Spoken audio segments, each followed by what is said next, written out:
Kita nggak pernah mendengar misalnya penurunan suara partai A karena misalnya anggota parlemennya banyak yang nggak ngomong di DPR, nggak ada kaitannya.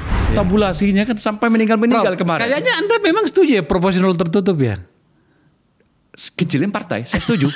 Kecilin partai, sistemnya majoritarian. Dengan begitu, partai akan mengkader orang karena dia tahu nanti.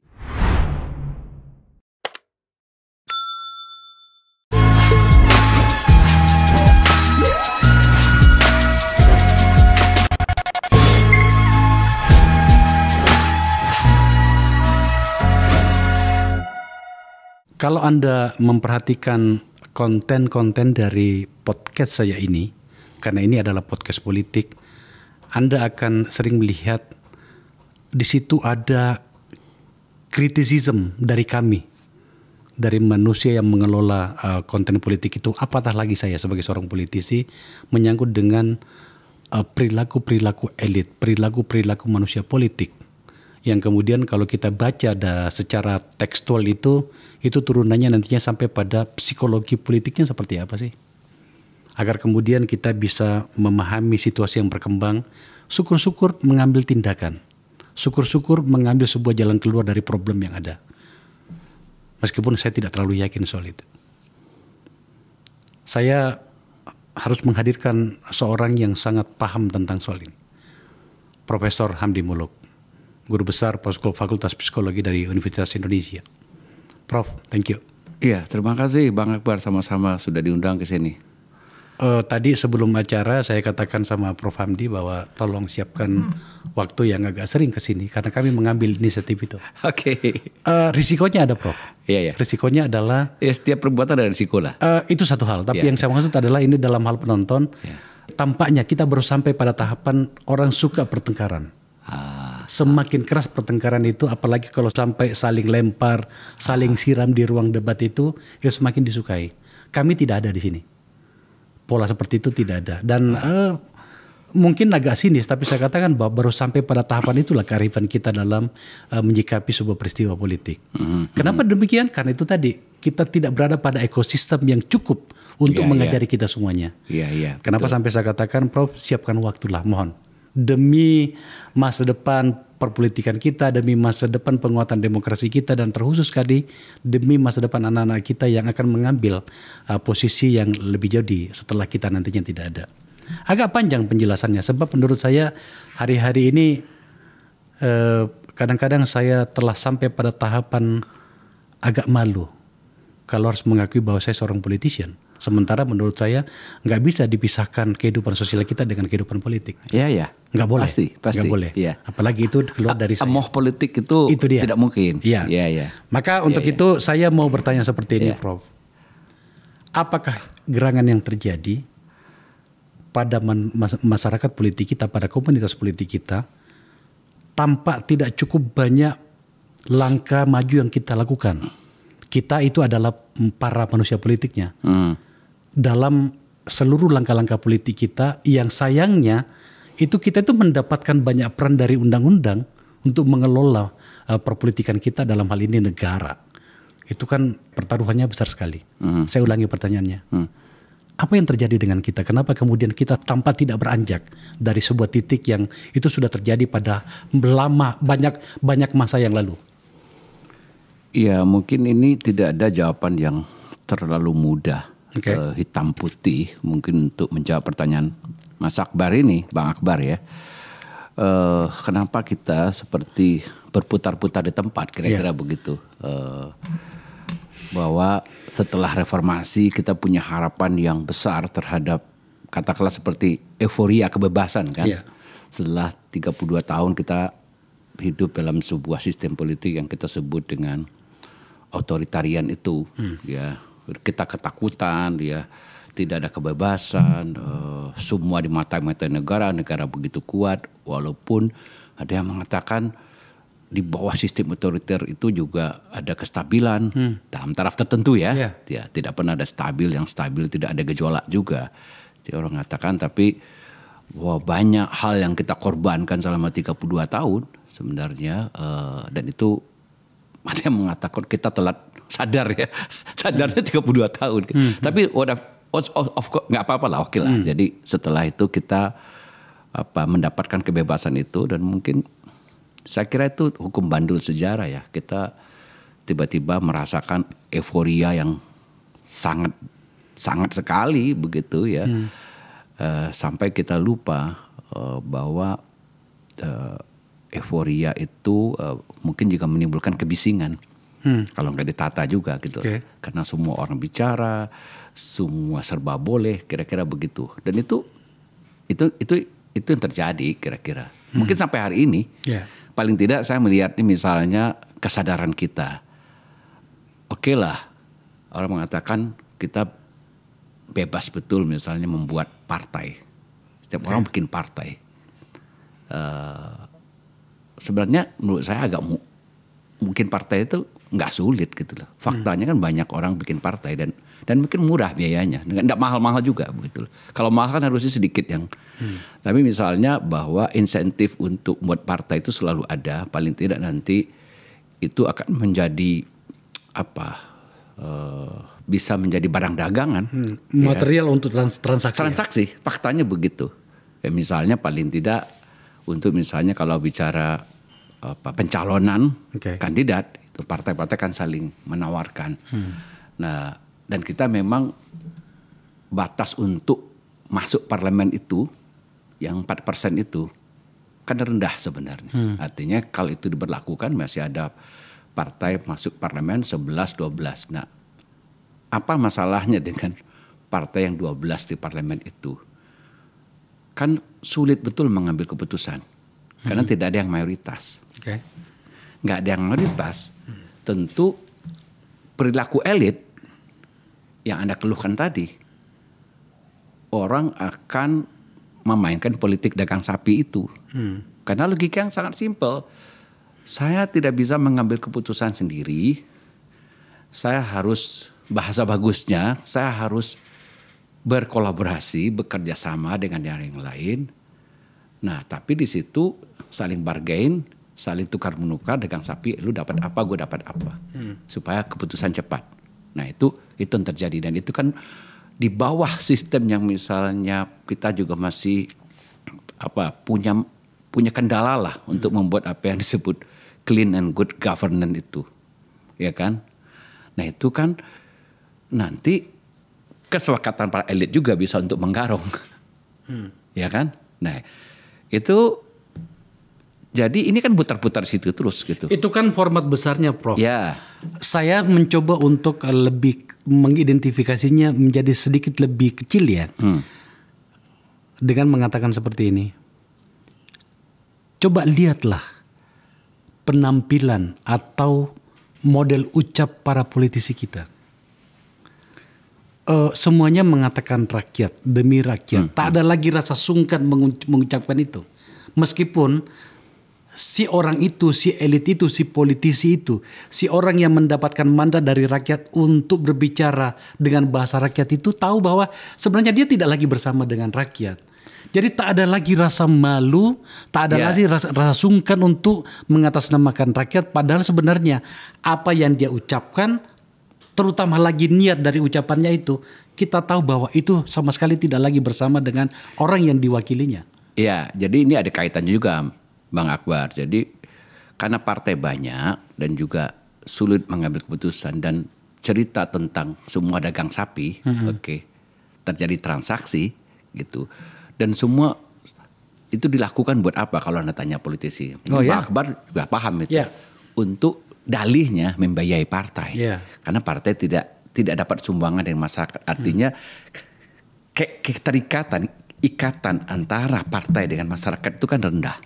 Seperti di beberapa negara, kalau partai itu sudah perform, orang rela untuk donate. Kan itu problemnya. Dan itu kita nggak ada. Jadi kalau itu nggak ada, politisi kan juga akan bilang begini, ngapain lo ngatur-ngatur gue? Lo juga nggak nyumbang hidup gue. Gue ngidupin diri gue sendiri. Ya, dari mana gue ngambil, ya korupsi sebenarnya. Lu jangan paksa gue untuk idealis pada saat lu juga tidak memberikan sumbangsi apa-apa. Gue jungkir balik ngurusin partai gue. Biayanya besar. Belum lagi kampanye dan segala macam itu kan menyedot. Kenapa lu atur-atur gue? Itu kira-kira logika politisi gitu loh. Jadi Anda terlalu berharap banyak, pikirin dong rakyat gitu loh. Politisi bilang, ngapain kau mikirin? Dia juga nggak menyumbang. Kecuali misalnya kalau ada kesadaran juga, oh kayak berterima kasih Anda sudah memilih partai kami. Sebatas itu, gitu. Nah, jadi kalau partai itu memang banyak betul, sulit bagi masyarakat untuk mengidentifikasikan dirinya dengan partai itu. Apa yang disebut dalam terminologi politik disebut dengan party identification itu. Jadi sulit karena partai itu banyak betul gitu loh. Nah, jadi tidak ada contoh kasus yang bagus di seluruh dunia yang multi party yang ekstrim gitu menumbuhkan sikap konstituensi itu. Jadi ada orang terikat dengan partai itu. Prof, ntar dulu. Partai ID itu cuma 2 atau 3 lah kalau bisa dibina. 3 atau 4 gitu. Enggak, maksud saya begini. Kalau begitu pendekatannya tadi, apakah Anda ingin mengatakan bahwa sebenarnya penyikapan elit parpol dan atau manusia politik itu yang lebih sering bahkan, saya perjelas, lebih sering bahkan berbeda dengan apa yang diinginkan oleh publik, termasuk yang mewakilinya itu, karena faktor itu tadi, bagaimana mahalnya pembiayaan. Pasti ada, maksudnya sense of constituency, maksud saya partai punya konstituen yang jelas dan punya tradisi yang jelas, terikat jelas itu, dan itu stable. Kalau kita kan bisa berubah-ubah. Yang mendukung partai itu bisa berubah-ubah terus. Jadi yang setia itu kan dikit gitu loh. Gimana partai juga punya kesadaran bahwa dia punya konstituen yang setia yang dia bela terus. Karena bisa ganti-ganti karena partai banyak gitu loh. Jadi maksud saya sudah saatnya kita di tengah kemarin kita celebrating gitu kebebasan. Orang boleh bikin partai sebanyaknya. Enggak masalah sih orang punya partai banyak asal nanti dia nggak goes to parlemen, maksudnya nggak goes to pemilu gitu ya, dan untuk membuat political decision making yang kita bicara efisiensi sekarang, ya efisiensi. Jadi problem kita lagi adalah partai itu. Kenapa perilaku elit partai seperti itu kan pertanyaannya tadi. Pertanyaannya kenapa? Ya karena partainya nggak beres. Partainya nggak beres. Nah, jadi kan partai yang harus kita bereskan dulu. Artinya pertama, kita konsolidasi partai itu yang menjadi partai beneran. Ini kita bicara partai politik dalam pengertian sesungguhnya ya. Ya, yang dia memainkan fungsi konstituensinya, dia memainkan fungsi aspirasi ideologi, kanalisasi, dia mensosialisasikan ideologi, program, dan dia itu ajak terus gitu, dia melakukan kerja-kerjaan politik sehingga itu working in masyarakat gitu ya, bekerja betul. Dengan itu orang baru punya keterikatan. Oke. Itu kalau banyak kan nggak mungkin. Itu pertama dulu deh prinsip kita.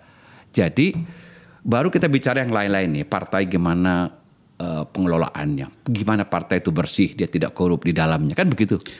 Prof, bentar dulu. Jadi artinya partai itu kalau nggak disehatkan, jadi jangan berharap perilaku elitnya juga sehat. Oke. Nah, pertanyaanku itu sederhana, Prof. Pada bagian ini. Per hari ini, pada situasi ini, memulainya dari mana? Anda kan tahu bagaimana proses internalisasi problem di partai politik itu. Contoh misalnya, saya mau menjadi ketua umum partai A misalnya. Itu udah keluar duit berapa? Lah iya, terus dalam situasi seperti ini, ini gimana? Kenapa sampai saya angkat tema ini kan begini, Prof. Ini akan ada pemilu nih. 2024. Ya kan? Semuanya sedang memoles diri. Dalam kacamata dan argumen sederhana saya mengatakan gini, harusnya kan ini digunakan oleh kita para publik ini sebagai kanal aspirasi. Iya, sekaligus untuk penghukuman dong. Betul. Kepada partai yang lo kok nggak tahu diri banget loh. Saya pilih kamu selama berkali-kali, tapi kemudian tak ada juga yang kau lakukan kepada kami sebagai rakyat. By personal gitu ya, yang bisa saya katakan bahwa saya bangga menjadi bagian dari partai Anda. Kenapa itu susah sekali dilakukan oleh kita sebagai pemilih atau sebagai publik?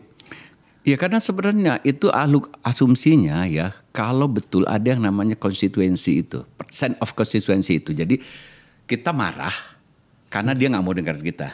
Kita konstituen dia gitu loh. Kita pernah merasa bagian dari konstituen itu secara psikologis mengikatkan diri dan punya aspirasi, dan kita berharap ini kita hubungan partai dengan konstituen itu kan sekarang banyak juga transaksi, misalnya ini kayak telur sama ayam kenapa si caleg itu terpilih? Ya udah sembur-sembur aja serangan pajar dan macam-macam kan. Setelah itu next pemilu ya orang bisa lagi pindah ke tempat lain yang kena transaksi macam-macam atau misalnya atau lebih besar angkanya. Iya, seangkanya atau biasanya kadang-kadang polanya kan namanya apa istilahnya tuh klientism gitu loh. Klientism ya. Jadi dia nggak lewat orang per orang, cuma lewat kiainya lah, lewat tokoh masyarakatnya di situ, lewat patronnya gitu. Tapi langsung pada komunitas ya. Tapi keciprat semua sebenarnya gitu. Tapi itu kan sebenarnya bukan pola yang benar. Kan kita idealnya demokrasi itu katanya kan setiap orang berdaulat atas pendapatnya, one man one vote, dia bisa menentukan sendiri, independen berdasarkan hati nuraninya dan seterusnya kan.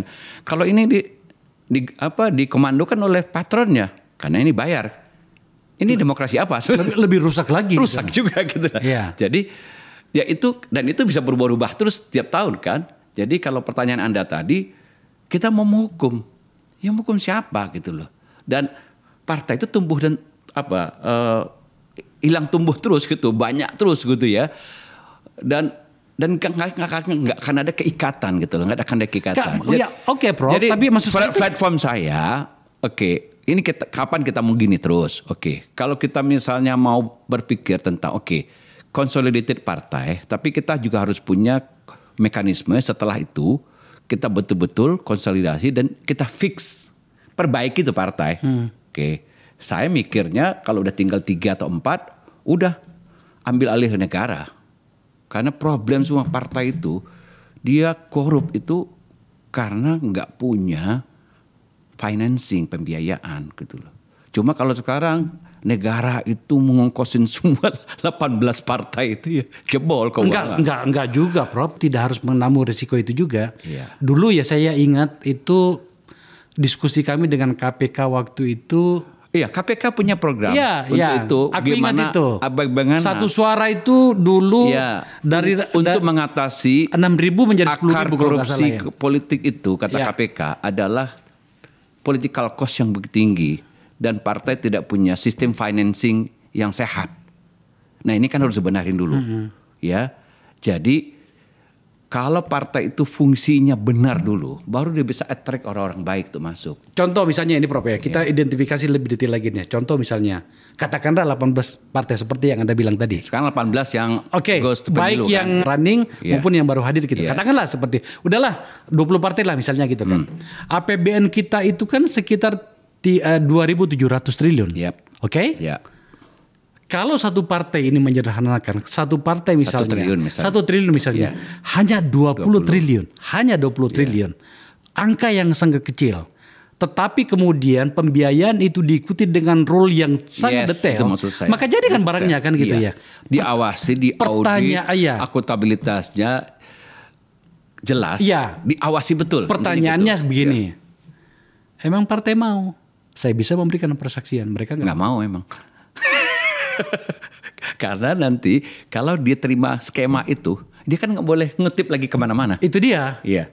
Sekarang kan dia bisa juggling ngutip kemana-mana. Kembali ke itu orang yang cemaskan sekarang oligarki itu katanya kan. Itu dia. Sekitar partai. Makanya kembalilah pertanyaan ke titik nol lagi. Menurut Anda dari catatan seorang Prof. Andi Muluk harus ada dong jalan keluar dong. Tapi maksud saya Bang Akbar ya. Itu better lah, walaupun ini mungkin nggak populer ide ini, it's better lah kita kecilin dulu dan diambil alih negara, walaupun dia bilang nggak ada jaminan dia bersih dulu, tapi daripada dibiarin kayak gini terus kan ini muter-muter situ aja. Maksudnya diambil alih negara itu adalah negara yang membiayai. Iya maksud saya, membiayai maksud saya. Ini kita selesaikan dulu satu-satu ya.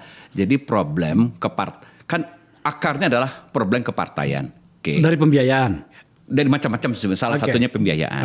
Bahwa partai itu mengidap penyakit yang kronis, katakanlah begitu. Partai belum mampu menampilkan sosok yang ideal sebagai apa yang disebut partai politik gitu. Mulai dari seluruh fungsinya lah kita bicara. Saya ada bicara tadi gitu loh. Partai juga sulit sekarang untuk misalnya memantapkan dia mau bermain di ideologi ceruk yang mana. Semua partai 20 rebutan ideologi. Ideologi itu kurang lebih 3 atau 4. Studi kami di lab, kami bikin namanya political ideology scale untuk mendetek sebenarnya gimana sebenarnya aspirasi ideologi dari masyarakat. Jadi sebenarnya itu bisa diukur. Jadi bukan ditanyain seperti ini cara ngukurnya. Anda kiri apa kanan, Anda konservatif liberal, nggak gitu. Jadi kita kasih stimulus gitu, gimana pendapat dia tentang itu. And then kita tahu kemana arah ideologi dari masyarakat itu. Hasilnya apa? Cuma 3. Apa itu? Jadi kurang lebih ideologi kita itu yang pertama orang berpikir dalam dimensi agama. Agama itu bagi kita penting. Ceritanya begini, ada orang berpikir bahwa negara ini harus diurus dengan prinsip-prinsip agama dan negara itu jadi satu. Jadi kita bukan sekuler nih. Jadi lawannya kira-kira sekuler. Tapi kita bisa taruh orang dalam spektrum itu. Jadi ada orang yang spektrumnya memilih ideologinya sekuler sampai yang katakan dalam tanda kutip nih ya, seperti fundamentalis banget lah gitu. Negara dan agama itu nyatu dan agama itu mengatur macam-macam. Orang menyebutnya ini kanan ini. Ada yang mengatakan istilahnya kanan, atau misalnya ada yang mengatakan kalau basisnya Islam, Islamism lah kira-kira. Ada yang mengatakan fundamentalism, kira-kira begitu. Tapi itu secara kutubnya itu. Itu yang pertama. Baru kedua, dimensi ideologi dalam konteks ekonomi itu ada. Jadi orang yang senang dengan pasar bebas, kata seperti kapitalis, atau semua negara yang dominan. Itu di dunia lain juga ada begitu kan. Kayak di Amerika kan juga gitu. Jadi orang-orang konservatif, ekonomi konservatif yang di Partai Republikan kan lebih senang negara nggak banyak campur. Ya, Demokrat lebih banyak aturan lah untuk macam-macam, termasuk care Obamacare segala macam. Negara agak dominan. Nah, yang ketiga baru dimensi sosial. Nah, ini sistem nilai lah. Ada orang yang ingin nilai-nilai sosial itu progresif, dia akan mendukung LGBT, segala macam kayak gitu loh, kebebasan dan macam-macam gitu. Ada orang yang rigid banget dalam soal-soal nilai konservatif gitu loh. Nah, perpaduan 3 itu kira-kira itu akan menjadi 3 atau 4 partai lah. Gitu. Idealnya begitu. Nah, dengan begitu, kanal ideologi itu nggak akan lebih dari 3-4 partai. Pertanyaannya, kalau itu di-share aja 20 partai, kan partai rebutan ideologi. Prof. Hamdi, Anda percaya ideologi itu efektif pada partai-partai politik kita yang ada? To some extent, tidak ada partai yang sebenarnya tidak juga membasiskan dirinya di belahan dunia ini dengan core ideologi atau nilai tertentu yang dianut. Orang bisa identify itu. Tentu setelah itu partai harus cerdas menyikapinya dengan ketika dia turun menjadi programatik, dia akan adjust. Sebab itu juga yang mencirikan partai beda partai A, partai B, partai C. Iya, pertanyaan ini kenapa saya ajukan karena dalam kenyataannya kita lihat kan seakan-akan kan ideologi partai kita ini kan cakep-cakep tuh di atas kertas. Tapi dalam pergerakan politiknya, dalam penyikapan politiknya, terutama sekali yang ada di parlemen, enggak ada bedanya itu. Iya, kan ya satu lagi yang lebih parah lagi, 18 ini satu kan dia sulit. Dia mau mengklaim ideologi yang mana? Karena yang lain juga mengklaim. Maksud saya kalau 3 atau 4 ya itu kan nanti bisa kelihatan sosoknya lah. Itu paling pertama dulu ya. Setelah itu baru kita bicara nanti kecerdasan partai itu untuk menurunkannya menjadi yang lebih programatik. Dengan begitu rakyat belajar. Kalau saya 5 tahun di bawah partai yang ini dengan seluruh ideologi dan program kerjanya, ya saya akan seperti ini. Kalau dia nggak suka, kan dia bisa swing lagi ke tempat lain. Itu yang terjadi beberapa negara yang demokrasinya sudah consolidated dan dengan begitu partai sudah punya tradisi yang bagus, ya, dan itu juga akan mengattract orang-orang ya seideologi yang sama dengan idealisme yang sama untuk masuk ke situ. Jadi fenomena kutu loncat agak dihukum kalau negara seperti itu kan. Karena orang bilang, kamu kan tadi di partai yang tadi liberal, kenapa kamu konservatif banget sekarang? Gitu kan, bagi orang aneh gitu. Dan itu loncatan itu dianggap agak aneh gitu. Agak aneh dan orang akan menghukum voternya. Kalau di sini kan enggak. Bicara soal penghukuman, lagi-lagi tadi saya sudah mengungkapkannya. Kenapa budaya penghukuman itu belum ada pada kita? Saya bilang tadi karena konstituen nggak merasa konstituensinya itu sense of konstitusinya rendah. Ketika misalnya tidak tersalurkan pun, dia nggak merasa tersakiti. Itu dia. Itu dia. Kalau konstitusinya kuat, ketika itu nggak tersalurkan, kan dia tersakiti dan dia akan menghukum next pemilu. Jadi kita sekarang daya tarik orang untuk memilih itu, kan sekarang masuk kita pada fenomena apa yang oleh political psychologist Bahkan itu terjadi juga di Amerika, disebut dengan era the personalisasi of politics. Politik makin mempersonal, mempribadi lah. Mempribadi. Jadi, personal gitu yang lebih penting gitu loh. Apalagi dengan sistem presidensial itu ya. Jadi sistem presidensialisme kalau kita bandingkan dengan sistem parlemen itu punya kelemahan lain, misalnya faktor presiden itu secara personal begitu penting. Apa yang dalam literatur itu disebut dengan presidensialisasi partai politik. Jadi partai politik itu terpresidensialisasi. Jadi partai itu nggak penting kira-kira gitu. Orang ngeliat sosok gitu. Nah, ini kan yang sebenarnya sekarang terjadi. Misalnya sekarang koalisi partai-partai kan nggak mengikuti garis partai. Satu partai juga tidak ada di ideologinya karena rebutan. Ini kalau pakai bahasa political branding ya, orang bilang kan ini partai ini political brandingnya apa? In terms of ideology ya. Ini ruang untuk mendeteksi problem itu dengan baik ya, karena betul juga sih. Nggak ada. Ini di mana pemilih sama aja. Ideologinya di mana? Di mana? Terutama pada saat untuk mencari calon-calon presiden ini kan.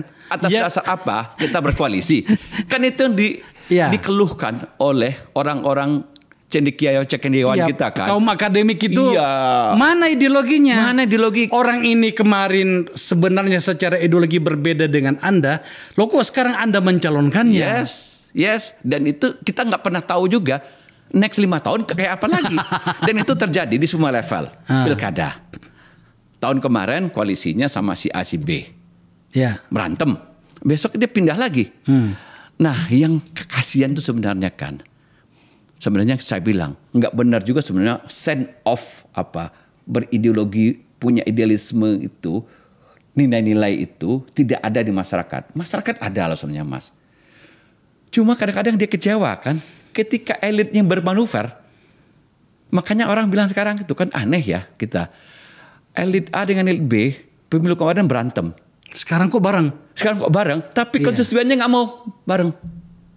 Masih nggak mau move on kan gitu kata orang. Sebenarnya publik itu memiliki ideologi itu sebenarnya ada ideologi itu. Tapi kok tidak terjemahkan secara real dan detail dalam hal yang kita bicarakan pada penghukuman itu. Walaupun masyarakat harus kita ajarin juga istilahnya sekarang.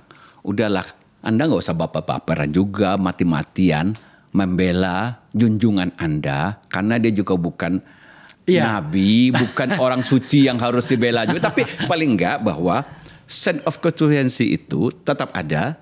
Elitnya udah pindah sebenarnya. Iya, maksud saya begini, Prof. Salah satu tujuan dari acara dengan tema yang tidak menyenangkan seperti ini, kita angkat, saya ambil risiko itu, adalah agar kemudian publik itu sudah sampai pada tahapan keberanian untuk menghukum. Iya, itu harusnya kan kita upayakan ini. Sekarang ya, kita lihat sebenarnya kalau sekarang masyarakat mau menghukum partai, dia akan menghukum cuma untuk hal-hal yang sebenarnya tidak terlalu terkait. Tadi kita bilang apakah partai itu mengkhianati ideologinya dan segala macam. Penghukuman publik sebatas kepada sebenarnya menghukum orang ketika orang itu perilakunya buruk. Saya katakan corruption aja. Itu yang paling kelihatan di mata masyarakat. Dan itu kita sudah lihat, misalnya dulu waktu menjelang setelah 2012 lah, dari 2009 kan Partai Demokrat menang, gilang-gilang lah waktu itu 22% kan, pemenang pemilu. 148 kursi. Yes, 22% dan sekian suaranya. Ketika kasus meledak itu kan Anas, Ali Sonda, Hambalang dan segala macam itu kan masif itu. Itu kan 2012-an itu. Itu kan melorot suaranya 2014. Oh iya, dukung masyarakat. Langsung jatuh ya. Langsung jatuh. Jadi masyarakat menghukumnya bukan karena problem-problem yang sebenarnya partai mengkhianati dalam tanda kutip ideologinya. Bahwa ini yang dihukum karena oknum. Semata karena ada peristiwa ya. Ada oknum berperilaku buruk. Jadi oknum itu di partai tertentu kan begitu aja. Gitu. Itu bisa efektif gitu loh. Jadi walaupun kita lihat sebenarnya fenomena corruption itu juga membuat masyarakat confused sebenarnya. Karena kalau mau dihukum, Mas, semua partai kita hukum. Nggak ada yang nggak korupsi partai. Kenapa tidak? Maka kemudian saya masuk pada poin yang lanjutan. Nah, ada lanjutannya itu. ada yang ekstrim, dia bilang, oke, saya hukum semua partai, and then saya golput. Nggak ada yang berhak dipilih partai, tidak ada. Enggak. Itu satu pilihan ya. Iya, itu pilihan. Tapi menurut saya kan itulah alasannya saya selalu memberikan permakluman hadirnya partai baru, Prof. Ada orang mengatakan gini, nanti sama saja, nanti. Tapi setidaknya hari ini dia melahirkan sebuah harapan bahwa mereka tidak sama nantinya. Ya, partai baru juga belum tentu di bawah misalnya penyakit kepartaian kita yang kita obati jalan keluarnya, bahwa partai tidak ada kejelasan dari mana dia harus di-finance, dibiayai. Partai baru juga akan melakukan kesalahan yang sama. Tapi ketika dia sudah memerintah. Iya, tapi ketika dia dapat kursi. Tapi itu kan nanti. Ya. Itu nanti, hari ini kenyataannya mereka tidak melakukan itu.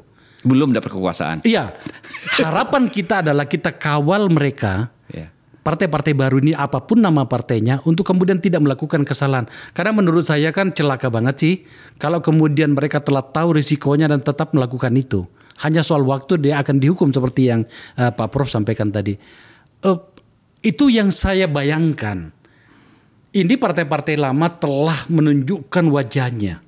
Dan Anda telah diberikan kesempatan berkali-kali. Oke? Kenapa kemudian kita tidak menghukumnya saja dan memberikan harapan itu kepada yang baru? Kalau yang baru itu ternyata juga melakukan hal yang sama, kita hukum lagi. Kenapa? Karena menurut saya begitulah harusnya kita bekerja. Ada harapan. Ya, Coba kita lihat, Prof. Tapi kan kita biaya besar, misalnya di baratnya begini.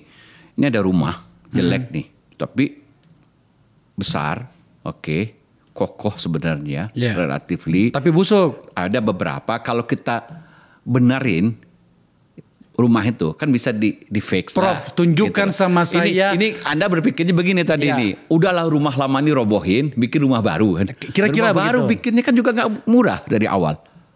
Soal risiko biaya itu bisa kita perdebatkan. Tapi maksud saya begini. Pada saat setiap ada momentum untuk membicarakan hal seperti ini, ternyata kan kerusakan itu terjadi lagi setelah kita selesaikan yang kedua itu juga, kan. Sekarang secara empiris tidak ada bukti misalnya partai baru bisa menarik perhatian masyarakat dan dia serta-merta menggantikan partai lama secara radikal. Maksudnya partai lama langsung tersingkir, ini kan nggak ada. Oh, nggak ada. Bahkan partai baru banyak yang bikin setelah 2 periode hilang juga, misalnya Hanura gitu loh, kan selesai juga, PKPI gitu loh. Banyak yang mencoba kemarin Partai Berkarya dan seterusnya. Emang bikin partai kan nggak gampang. Bukan, itu satu problem, Prof. Tapi yang saya maksud adalah nilai dari proses aktualisasi perpolitikan kita melalui mekanisme parpol itu kan harus terus dijaga. Kita kembalikan lagi formatnya bahwa ada partai-partai yang telah diberikan berkali-kali kesempatan, tapi pada banyak momen pula mengkhianati itu kan. Maka kemudian ada orang berpikir, ya sudahlah saya bikin partai baru.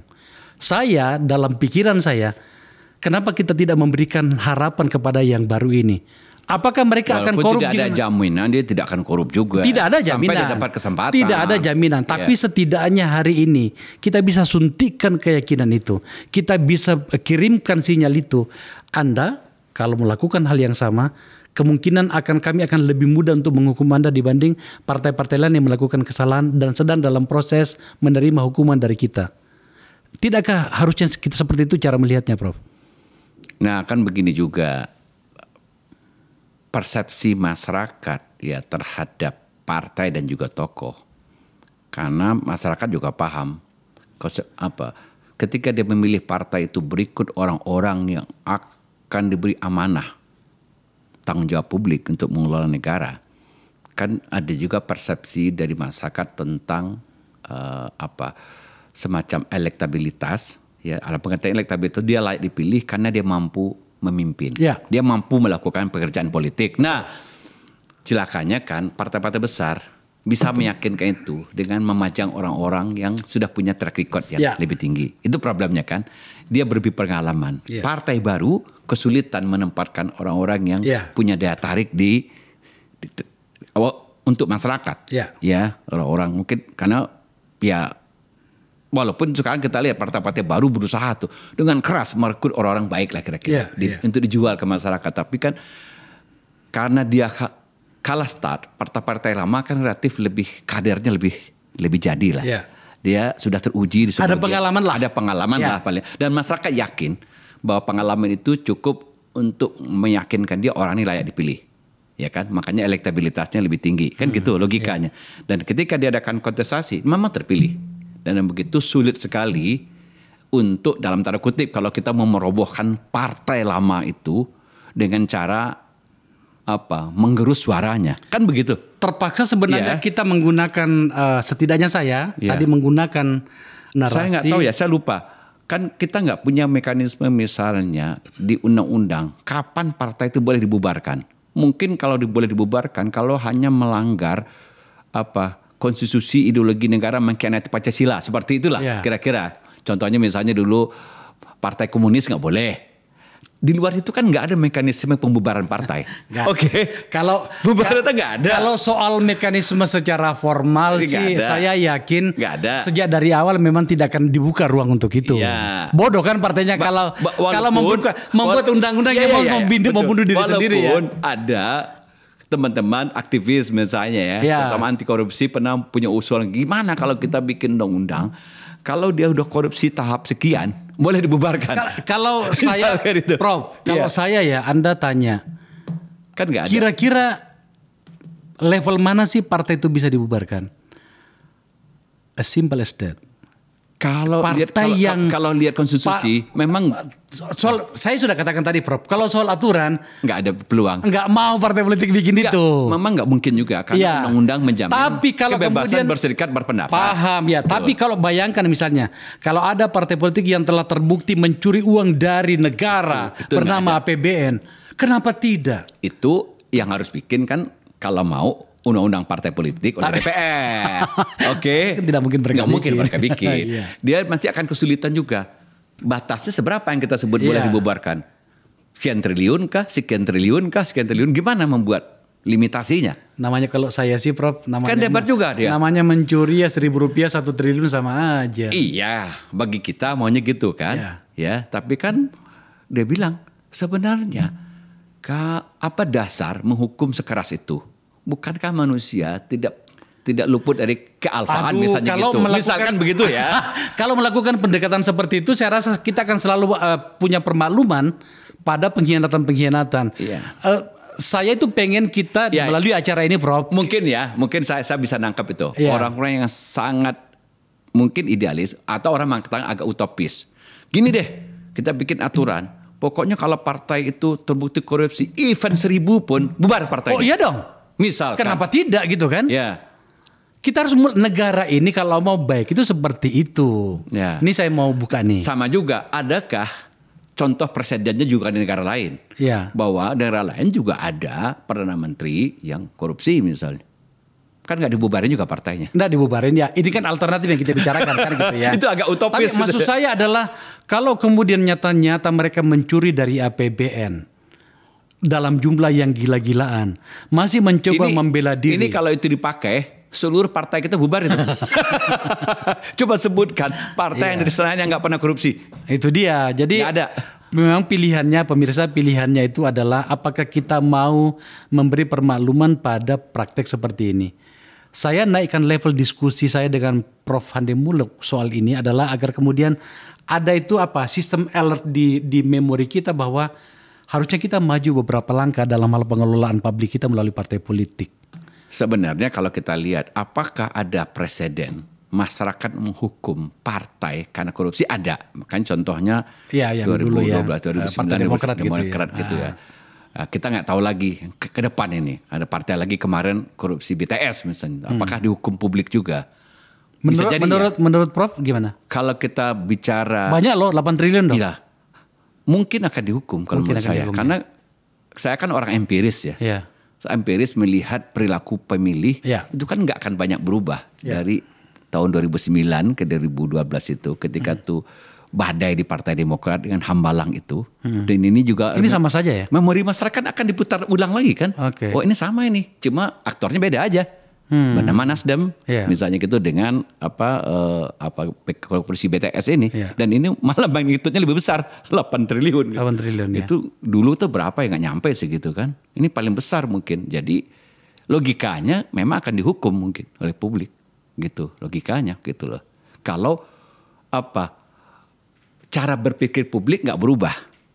Kan menurut saya tuh sekarang pertanyaan kita kan tadi itu, atas dasar apa publik bisa menghukum partai? Di negara yang sudah beradab, ketika perilaku-perilaku buruknya ini nggak banyak, masyarakat menghukum partai karena dia kecewa dengan performan kan. Yeah. Misalnya ternyata di bawah partai ini dengan ideologi agak ke kiri-kirian kemarin, ekonomi nggak perform, kita nggak terus nggak banyak juga bisa ditawarkan oleh. Ternyata oposisi bisa menawarkan program-program lebih dipikir akan lebih bagus, mungkin dia sweet, dihukumlah partai ini, itu kayak gitu. Tapi di kita per hari ini yang jelas dari pengalaman kita pemilu ke pemilu, yang paling jelas dihukum oleh publik, yang paling keras emang korupsi. Kita nggak pernah mendengar misalnya penurunan suara partai A karena misalnya anggota parlemennya banyak yang nggak ngomong di DPR, nggak ada kaitannya.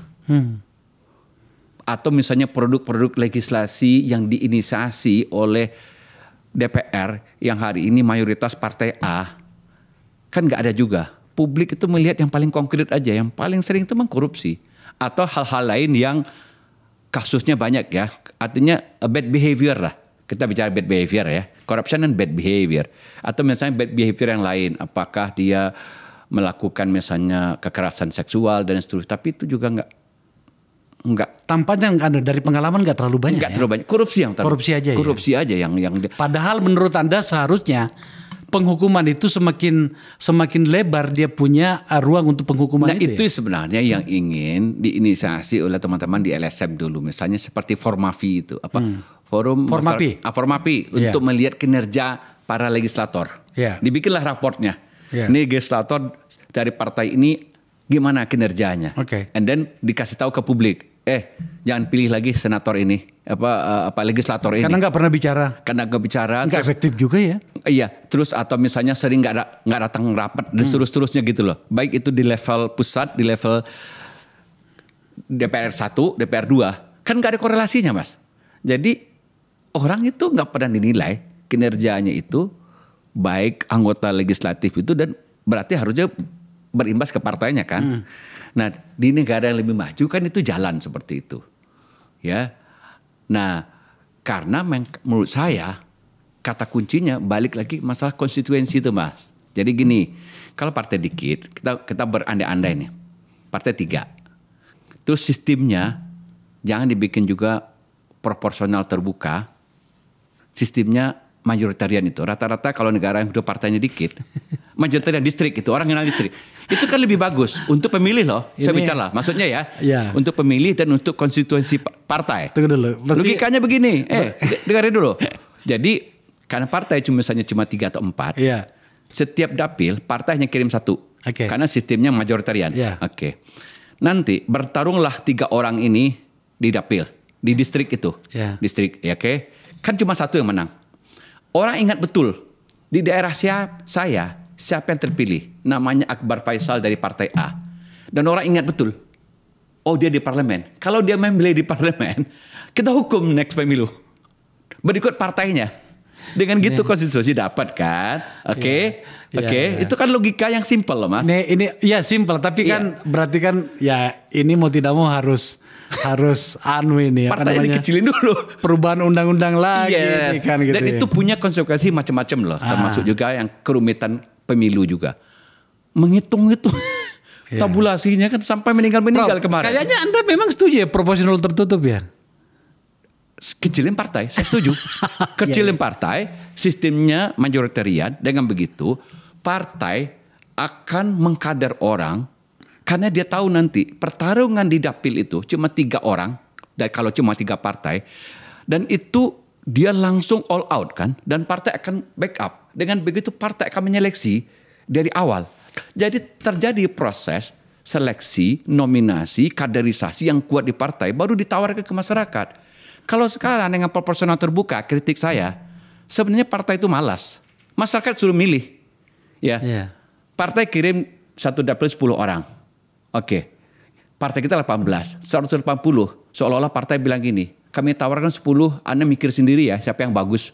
Saya bilang, masa gue tahu yang bagus dari 10 orang itu?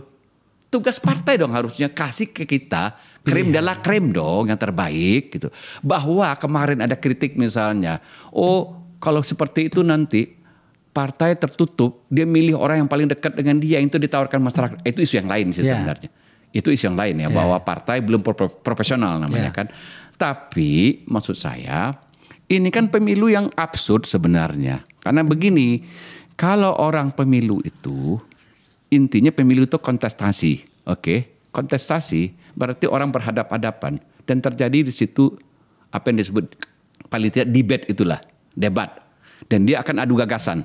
Oke, di legislatif kita tuh itu absurd betul. Orang mau debat ke siapa? Temannya ada 10 situ. Kalau bisa temannya juga disikut supaya nggak lewat gitu loh. Alih-alih dia mendebat partai yang lain, dia 18 juga mau mendebat apa? Gitu. Jadi ini absurd sebenarnya pemilihan. Padahal sebenarnya kalau politik yang benar itu ya, kalau orang itu pertama itu fungsi politik itu ada di parlemen itu dulu. Parlemen itu dulu yang iya memang harus seperti itu. Ya, walaupun kita mengenal presidensial bahwa kita ada check and balance, eksekutif diminta mandat ke masyarakat juga. Nah, untuk pemilihan eksekutif, nah kita mungkin pola pemilihannya udah ajakin dari benak psychology of voting ya. Psychology of voting itu bilang begini, kita hanya bisa memilih secara ajak kalau alternatifnya 3 atau 4 ya. Kalau kebanyakan nggak bisa kita lakukan. Nggak bisa. Orang memilih itu dasar apa? Terlalu kompleks di kognisi dia, di benak dia. Udah banyak problem kita, kenapa pula kau tambah problem kami dengan yang saya tanya ke Bang Faisal, ini ada 180 alternatif.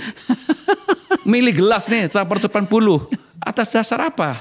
Kan nggak mungkin dibanding satu-satu. Kalau mau dibandingin antar partai, make sense lah 18 kita partai. Tapi di dalam partai ini ada lagi 10. Kan kompleks betul. Akhirnya yang terjadi dengan cara seperti itu, apa yang disebut dengan prinsip of heuristic gitu dalam psikologi. Heuristic itu sekenanya, secepatnya, dan apa adanya. Dan dampaknya, atau nama lainnya availability. Dan dampaknya kemudian kualitas demokrasi kita menjadi seperti itu. Karena kalau dalam ada alternatif 180, orang akan memilih apa yang paling menonjol. Namanya prinsip availability. Yang paling menonjol, yang paling mencolok. Nah, dalam konteks pemilihan itu, apa yang paling menonjol, mencolok? Selebritas. Orang yang paling populer aja, walaupun nggak punya kualitas. Itu sebabnya banyak partai sekarang jor-joran itu. Kalau bisa taruh aja selebritas macam-macam di situ. Supaya bisa dipilih. Dan itu bukan hal yang baru karena sudah terjadi sekitar 3-4 pemilu yang lalu. Dulu zaman Orba, dia pakai juga. Cuma kan vote getter katanya. Nanti sampai sekarang pun juga tetap vote getter. Iya, tapi kan bisa orang itu terpilih juga. Bisa terpilih gitu kan, gitu. Ditumpuk gitu. Intinya sebenarnya ini kan kita menuju kepada bukan politik yang esensial maksud saya.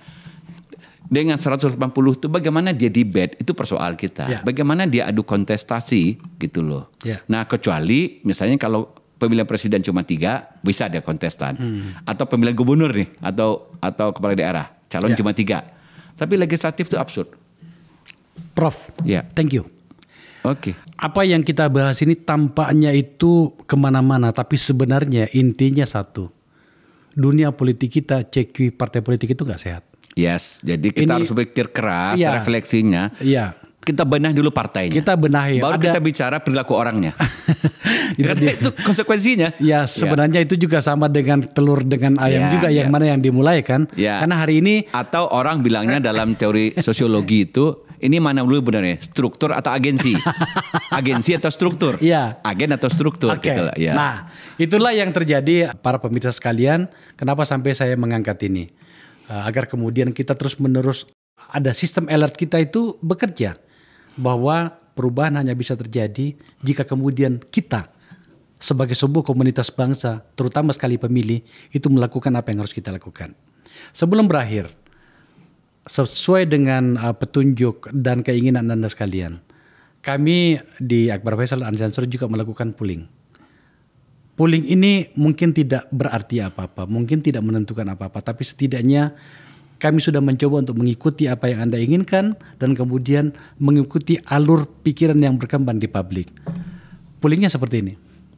Siapa calon presiden yang menurut Anda paling paham cara menyelesaikan masalah? Ini ada 3 nama di sini, Pak Anies, Pak Ganjar, dan Pak Prabowo. Demikian para pemirsa diskusi kami dengan Profesor Hamdi Muluk, seorang profesor psikologi dan perilaku politik. Saya sudah menyampaikan kepada beliau tadi bahwa bersiaplah untuk sering-sering kita bicarakan, sebab sejujurnya ini yang hari ini yang kita butuhkan agar kemudian perilaku politik kita itu juga bisa sedikit terkontrol. Voting behavior kita itu menjadi semakin membaik, di mana kemudian patokannya adalah kualitas, di mana patokannya adalah hasil lahir dari sebuah proses politik itu bernama kemaslahatan kita sebagai publik. Terima kasih telah menyaksikan acara ini.